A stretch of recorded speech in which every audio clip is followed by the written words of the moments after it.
So ayan mga boss, nandito tayo sa kalsada. Pagpunan natin ng video yung mga buses dito para ipakita lang sa mga kapwa natin bus driver na ganito yung mga bus dito. So maraming salamat, panoorin po natin. So ayan, magandang araw mga boss. Nandito tayo sa terminal ng mga buses na public transport dito sa Hong Kong. Itong mga bus na to ay ito'y puro double decker. Ayan. So kung napapansin nyo, karamihan KMB. Itong KMB na to, isa ito sa malaking company dito sa Hong Kong, tagagawa ng bus, Kowloon Motor Bus Corporation. So ayan, kaya laging nasa harapan nila ang KMB. So ayan, kung napapansin nyo, 81C. So isa lang ang ruta niyan, yung isa lang ang nakapiring dyan, yung isa kararating lang yan.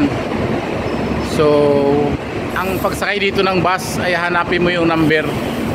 Minsan nagdodobli yan, 270A, 270B, 270C, ganyan lang ang pagsakay, hanapin yan. Kagaya nito, 270A.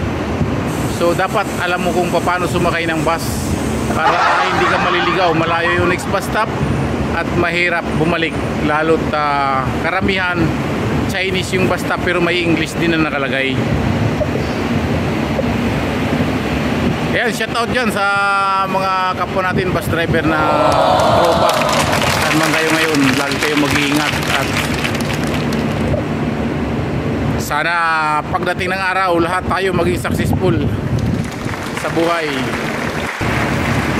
So ang biyahe nitong isang KMB ay Java Road.